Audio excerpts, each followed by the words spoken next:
تو تقلید کے معنی کیا امپورٹنٹ ہے واپس سے کیوں میں کہتا ہوں تقلید لوگ کہتے ہیں کہ آنکھ بند کر کے ماننا جیسے تقلید کہتے ہیں یہ تو ایک عام ڈیفینیشن ہے لیکن میں یہ کہتا ہوں کہ اگر آپ کو کس پہ بھروسہ ہے مثال کے طور کے اوپر آپ جاتے ڈاکٹر کے پاس وہ دوا دیتا آپ مان کے دوا لے لیتے تو ایک چیز ہے کہ تقلید کے معنی آنکھ بند ایکچولی تقلید عربی لفظ سے آتا ہے کہ مثال کے طور کے اوپر آپ اگر کوئی جانور کو کوئی رسی دے کے کھینچتے وہ قلادہ اس سے آتا ہے لیکن عام معنی ہے کہ آنکھ بند کر کر ماننا تو میں یہ کہتا ہوں کہ اگر کس کو آپ تحقیق کر کے بھروسہ کرتے ہیں اور اس کی بات مانتے تو کوئی اعتراض نہیں لیکن اگر وہ انسان جس کی آپ بات مانتے اس کے خلاف اگر ثبوت پیش کرتے قرآن اور حدیث کی روشنی میں پھر بھی آپ اس کی بات مانتے اسے کہتے ہیں تقلید صحیح طریقے سے مطلب ایک آدمی کو آپ جانتے ہیں اسکالر ہے اس نے فتوا دیا آپ نے اس کی بات مان لی ٹھیک ہے آپ تو عام آدمی ہیں تو آپ قرآن میں جو لکھ رہا ہے فصل والے ذکری ان کو تعلم اس سے پوچھے سے علم آپ نے پوچھا آپ نے بات مان لیا اسے تقلید نہیں کہیں گے لیکن دوسرا شخص آ کے کہتا ہے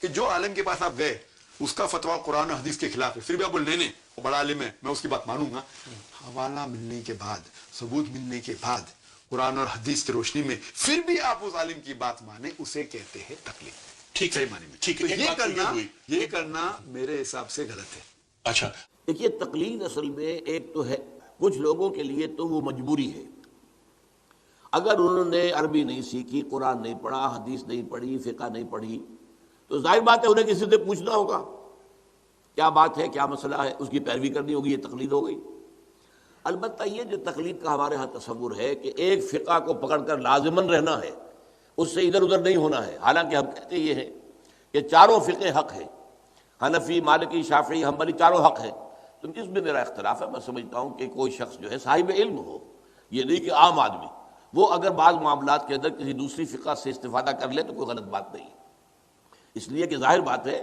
کہ اصل شے جو ہے وہ کتاب و سنت ہے امام ابو حنیفہ ہوں یا امام مالک ہوں یا امام احمد ابن حنبل ہوں یہ اپنی جگہ پر مطاع نہیں ہے یہ تو قرآن اور سنت کی تعبیرات ہمیں بتا رہے ہیں جیسے کہ میں نے 3 مثالیں آپ کو دی کہ وہاں تھوڑا اختلاف ہو سکتا ہے ہوا ہے صحابہ کرام کے زمانے میں ہوا ہے کہ کچھ لوگوں نے عصر کی نماز پڑھ لی اور کچھ لوگوں نے نہیں پڑھی چاہے ان کی نماز قضا ہو گئی ان کا حضور کا حکم تھا کہ جب تک وہاں پہنچ نہ جاؤ نماز نہ پڑھنا ہم نہیں پڑھیں گے تو کچھ لوگ جو ہے کسی حکم کو لفظی معنی میں لیتے لٹرلی کچھ لوگ اس کی حکمت کو دیکھتے کہ اس کے اندر مقصد کیا تھا اس پر نظر رکھتے ہیں تو اس اعتبار سے اختلاف رائے ہو سکتا ہے لیکن یہ کہ بہرحال اس تقلید کا جو بھی ہمارے ہاں لازم کر دی گئی ہے میں اس کا کے حق میں نہیں ہوں البتہ عام آدمی کے لیے ظاہر بات ہے کہ سہولت جو ہے عمل اسی میں ہے کہ وہ اگر حنفی ہے حنفی فقہ پر حنفی علماء سے مسئلے پوچھ کر اس پر عمل کرتا رہے کوئی حرج نہیں ہے مسلمانوں کے لیے ایک ہی امام ہے کسی دوسرے امام کو ماننے کا کوئی سوال ہی نہیں ہے اور وہ محمد الرسول اللہ صلی اللہ علیہ وسلم ہے یہ امامت آخری درجے میں آپ پر ختم ہو گئی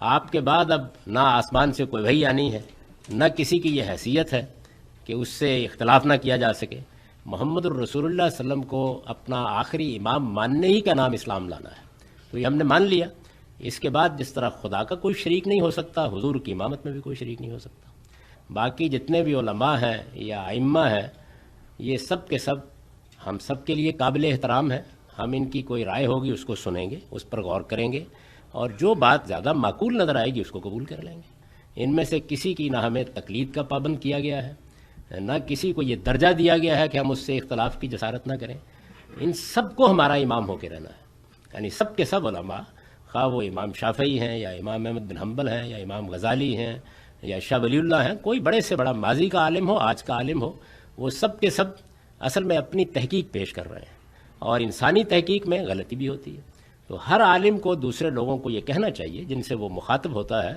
کہ میری بات بھی سن لو اور دوسروں کی بات بھی سنو اور اس کے بعد اپنی عقل کو استعمال کر کے جو زیادہ مدلل چیز ہے جو زیادہ صحیح بات تم کو نظر آتی ہے اس پر عمل کرو اس لیے کہ تم اپنے ہی فیصلے کے لیے خدا کے ہاں جواب دے ہو تو کسی ایک امام یعنی رسول اللہ کے بعد کسی ایک امام یا کسی ایک عالم کے ساتھ اپنے آپ کو اس طرح وابستہ کر لینا کہ اس کی بات صحیح ہو یا غلط ہر حال میں مانی جائے گی یہ میرے نزدیک حرمت کے درجے کی چیز ہے اس کا کی کوئی گنجائش نہیں ہے سب علماء ہمارے علماء ہیں ہم سب کی عزت کرتے ہیں سب کا احترام کرتے ہیں آج کے ہوں یا ماضی کے ہوں لیکن کسی کو بھی پیغمبر نہیں سمجھتے ہر ایک کی بات پر غور کریں گے جو بات سمجھ میں آئے گی قبول کر لیں گے جو سمجھ میں نہیں آئے گی معذرت کر کے اپنی رائے پر عمل کریں گے اماموں کی ایکسپرٹی سے فائدہ اٹھانا ہے اور وہ بھی ان مسئلوں میں جہاں پہ بہت فروئی مسائل، اور وہ بھی آج کل کے تو فروئی مسائل کسی امام کو پتہ ہی نہیں.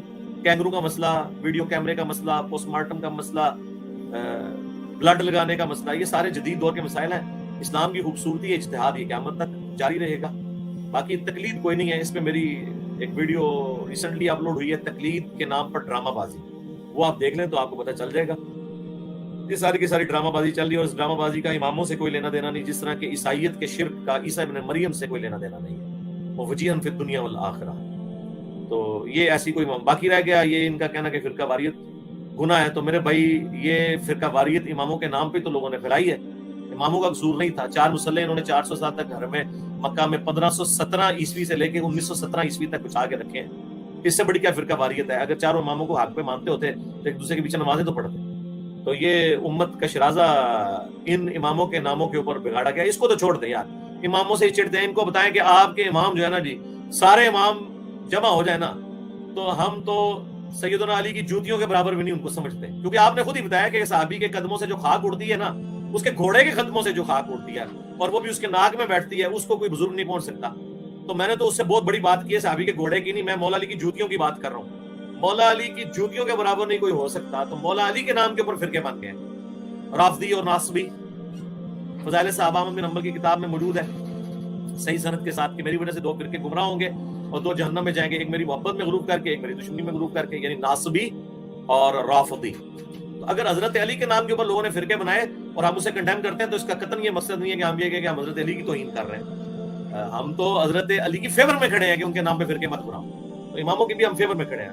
مسئلہ نمبر 197 اماموں کی گستاخی کا فتویٰ 2 گھنٹے کا ہے، طبیعت صاف کرنے والی ویڈیو ہے. جب بھی کوئی تقلید پہ بات کرے 197 مسئلہ تقلید، اماموں کی گستاخی، جو بھی جملے لکھے رومن میں، تو میری ویڈیو سکول جائیں گے انشاءاللہ.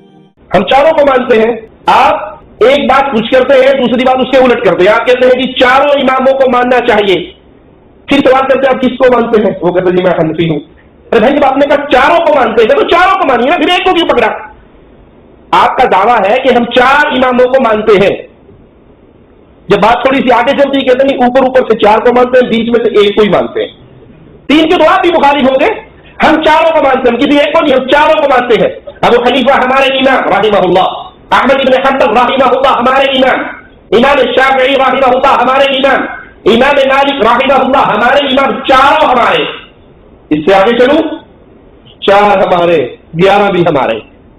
ہم ان کو بھی مانتے ہیں، ان 4 کو بھی مانتے ہیں اور ان 11 کو بھی مانتے ہیں، لیکن محمد کے بعد مانتے ہیں صلی اللہ علیہ وسلم. ہمیں کوئی یہ کہنا نہ دے ہم امام کو نہیں مانتے. جتنا ہم اماموں کو مانتے ہیں آپ نہیں مانتے، کیونکہ آپ ایک کی بات کو لے کر بیٹھ جاتے ہیں اور 3 کو چھوڑتے ہیں، اور ہم 4 کی بات کو لیتے ہیں. 4 کی بات کو 4 نے تعلیم یہ دی ہے کہ جب رسول صلی اللہ علیہ وسلم کی صحیح حدیث مل جائے سینے سے لگا لینا. یہ 4 کی تعلیم ہے یا نہیں؟ تو 4 اماموں کو سب سے زیادہ ماننے والے اہل حدیث ہیں. باقی تو انکار کرتے ہیں، باقی تو رد کرتے ہیں، باقی تو 3 کی بات کو ٹھوکر مارتے ہیں. دنیا میں سوائے اہل حدیث کی اور کوئی گروپ نہیں ہے، کوئی جماعت نہیں ہے تو 4 اماموں کو مانے. اچھا، پھر یہ بولنے والے کہ قرآن جب پڑھا جائے خاموش اور کون ہے معلوم ہم کو؟ 4 مسلک حق پر بولنے والے. تو میرا سوال ہے، جب 4 مسلک حق پر ہے ماشاءاللہ، تو امام مالک رحمہ اللہ، امام شافعی رحمہ اللہ، امام احمد کے نزدیک بولنا ہے اور پڑھنا بھی ہے. بلکہ امام شافعی کے نزدیک تو چونکہ یہ واجب تھا تو سورہ فاتحہ کے بعد رک جاتے تھے اور پیچھے والوں کو موقع دیتے تھے، پھر وہ پڑھتے تھے. آپ کوئی شافعی مسجد میں جائیے، سورہ فاتحہ پڑھ کے وہ رک جائیں گا. نئے آدمی بولیں گے سورت بولتے نہیں امام صاحب، رکیں گا اور آپ کو سورہ فاتحہ کا پورا موقع دیں گا چونکہ ان کے نزدیک واجب ہے. سمجھ رہے آپ؟ تو اب آپ بول رہے 4 حق پر ہے، تو آپ یہ تینوں کو بھی جا کے ایسے ہی بولو کہ تم لوگ سب غلط کر رہے ہو اور تمہارے اماموں نے غلط بولے. تب کیا بولتے؟ تقلید اگر کر رہے تو جائز ہے، کتاب و سنت کی اتباع میں کر رہے تو تمہارے لیے جائز نہیں. یہ اصول کہاں سے آیا کہ ایک عمل کو صرف تقلید کی بنیاد پہ کیا جائز اور اتباع کی بنیاد پہ غلط؟ آپ تم سنت بول رہے نا، سنت ثابت نہیں ہے، تقلید کی بنیاد پہ جائز ہے 3 امام کا کرنا. سبحان اللہ، یہ سب ہماری منمانیاں ہیں. اور جب ہم کسی ایک صحیح چیز کو غلط ثابت کرنا چاہتے ہیں تو پھر 10 اور نئی چیزوں کو صحیح چیزوں کو غلط ثابت کرنا پڑتا ہے، ایک اپنے غلط کو صحیح ثابت کرنے کے. لہٰذا ہم تعصب کا چشمہ اتار کے ویسا دیکھیں کتاب و سنت کو جیسا دیکھا گیا، جیسا نبی اکرم صلی اللہ علیہ وسلم صحابہ نے ہمیں بتایا، تو انشاءاللہ میں سمجھتا ہوں یہ زیادہ اچھی بات ہے بنسبت اپنی منمانیاں کرنے کے معاملے میں. آپ یہ اگر تصور کر لیں کہ یہ اجتہاد سے لیں اور ائمہ اور فقہ اور اکابر اور ائمہ کی کنٹریبیوشنز کو چھوڑ دیں، تو اس قوم کو کیا بھیڑ بکریاں بنانا چاہتے ہیں ہم؟ اگر یہ کسی کی پیروی نہ کرے تو ان کو تو نماز پڑھنے کا بھی طریقہ نہ ہے. نماز پڑھنے کے لیے بھی امام مسجد کے پاس جا کے پوچھتے ہیں امام صاحب نماز کیسے پڑھنی ہے. یہی تقلید ہے. آپ نے کسی سے پوچھا نہ، جا کر پوچھا کہ نماز کیسے پڑھوں، اس نے بتایا، آپ نے اس کی بات کو مان لیا، اسی کو تقلید کہتے ہیں. شادی بیاہ میں احکام ہے، بھی غصے میں یہ کہہ بیٹھا ہوں طلاق ہو گئی یا نہ ہو گئی، یہ آپ نے کسی کے پاس. اگر ہر کوئی بیٹھ کر ہر کوئی احکام شریعت کا متخصص بن جائے تو پھر کوئی کسی سے پوچھنے نہ جائے. وہ کہے جی مسلمان ہیں، قرآن اور حدیث، ہر کوئی قرآن اور حدیث سے، اللہ کے بندے قرآن کی تلاوت کرنی نہیں آتی 15 کروڑ میں سے اکثریت کو، بغیر مانا کتنوں کو آتا ہے؟ میرا خیال ہے 1% بھی نہیں بنیں گے وہ. اور جو مختصر سا مانا جانتے ہیں 1% بھی نہیں ہیں ایکچولی. ہزاروں میں کوئی ایک دو ہوں گے جو مانا جانتے ہیں، ہزاروں لاکھوں میں ایک دو. تو جو مانا جانتے ہیں ان میں سے احکام سمجھنے کی صلاحیت کتنے میں ہے؟ وہ 0.0001% چلی جائے گی. اگر ہم کہتے ہیں کہ تقلید کوئی ضرورت ہی نہیں کہ کسی کو ماننے کی، ہر کوئی قرآن اور حدیث سے لے معاذ اللہ، تو یہاں تو پھر چھاپڑی والا بھی مجتہد بن جائے، اور یہاں برانڈس روڈ کے سارے ٹریڈرز بھی مجتہد بن جائیں، انارکلی کے کلاتھ مرچنٹ بھی مجتہد بن جائیں، اعظم کلاتھ کی مارکیٹ بھی مجتہدوں سے بھر جائے، ہر انڈسٹریلسٹ بھی مجتہد ہو، بس پہ سارا جہان ہی مجتہد ہے. پھر